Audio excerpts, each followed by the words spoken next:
ગુજરાતનો સત્યાનાશ કરવા માટે, ગુજરાતમાં ગાબડું પાડવા માટે, ગુજરાતના પરસેવો પાડનારા લોકો, ગુજરાતના પરસેવો પાડનારા ખેડૂતોને ગુમરાહ કરવા માટે કેજરીવાલ આવી રહ્યા છે. ખેડૂતોના સત્યાનાશ માટે, ખેડૂતોને ગુમરાહ કરવા માટે, ખેડૂતોની આંખમાં ધૂળ નાખવા માટે કેજરીવાલ 7 તારીખે ચોટીલા આવી રહ્યા છે. હું તમને કહેવા આવ્યો છું કે ખેડૂત હોય, ગરીબ હોય કે પીડિત હોય, એના આંસુનો સોદાગર, પોતાના સ્વાર્થ માટે દુઃખીના આંસુનો સોદાગર, માત્ર અને માત્ર પોતાના સ્વાર્થ માટે, પોતાની સત્તા લાલચા માટે, પોતાના કંઈક ને કંઈક નકારાત્મક મહત્વાકાંક્ષાઓને પૂર્ણ કરવા માટે કેજરીવાલ ગુજરાતમાં ચોટીલા આવી રહ્યા છે. ખેડૂતોનો મુદ્દો હોય, પીડિતોનો મુદ્દો હોય, હરામ છે 1% જો ચિંતા હોય. દિલ્હીના દિલોને તોડીને, દિલ્હીના દિલોને કચડીને પોતાની વાસ્તવિકતા બહાર આવી ગઈ. એટલે હવે ગુજરાતમાં, દિલ્હીમાં બધું ફિનિશ થઈ ગયું. એટલે ગુજરાતમાં ગાબડું પાડવાના ઉદ્દેશ સાથે માત્ર અને માત્ર પોતાના સ્વાર્થને સિદ્ધ કરવા માટે કેજરીવાલ ચોટીલા આવી રહ્યા છે.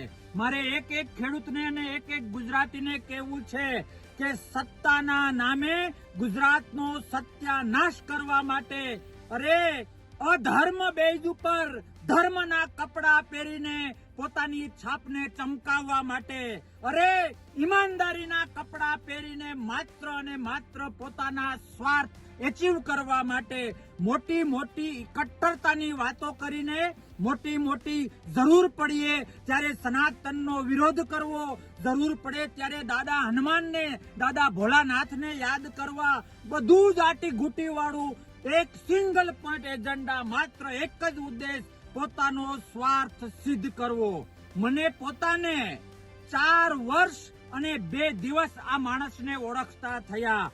રાષ્ટ્ર માટે ક્યાંક ને ક્યાંક નકારાત્મકતા, પોતાના સ્વાર્થ માટે ગમે એટલું ખોટું બોલવું. અરે યુવાનોની જિંદગી સાથે લડતો આ માણસ, યુવાનોની જિંદગીનું, ભવિષ્યનું જે થવાનું હોય એ થાય, તાકાતવાળા માણસોનું જે થવાનું હોય એ થાય. બસ હું અને મારી સત્તા, દિલ્હીમાં જે થયું અને એને આધારે જે દિલ્હીમાં સત્તા મેળવી એ મારે કહેવાની જરૂર નથી. આવું તો ઘણું બધું અસત્ય ઢાંકવા માટે સત્યનો ડુપ્લિકેટ આશરો.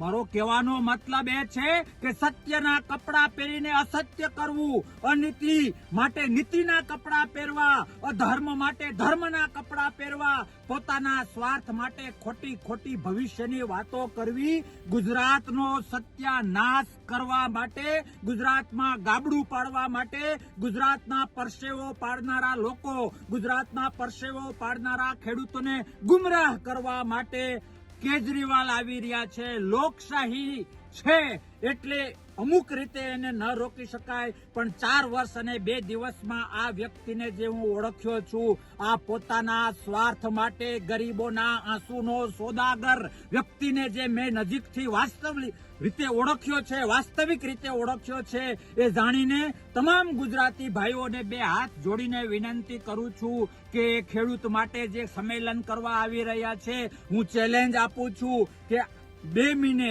1 મહિને, 15 દિવસે કે 6 મહિને આ સંમેલનથી એક માંડવીના ડોડવા જેટલો, એક મકાઈના ડોડા જેટલો 1 રૂપિયાનો ખેડૂતને નહીં ફાયદો થાય. માત્ર પોતાની વાહવા માટે, પોતાના સ્વાર્થ માટે આવી રહ્યા છે. ચેતી જજો કાર્યકર્તાઓ, તમે પણ ચેતી જજો. જે નાની મોટી જવાબદારી આપી છે એવા લોકો, તમે પણ ચેતી જજો.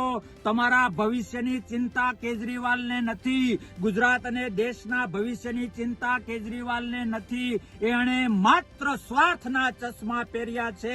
એનો ભોગ હું 4 વર્ષ અને 2 દિવસ બન્યો, તમે ન બનો એ માટે વિનંતી કરું છું. આવો સૌ સાથે મળીને ખેડૂતને બચાવીએ, ગુજરાતને બચાવીએ, લોકશાહીને બચાવીએ અને આવા સ્વાર્થી સત્તા કેન્દ્રી લોકોથી ગુજરાત અને દેશને દૂર રાખીએ. ભારત માતા કી જય, વંદે માતરમ, જય જય ગરવી ગુજરાત.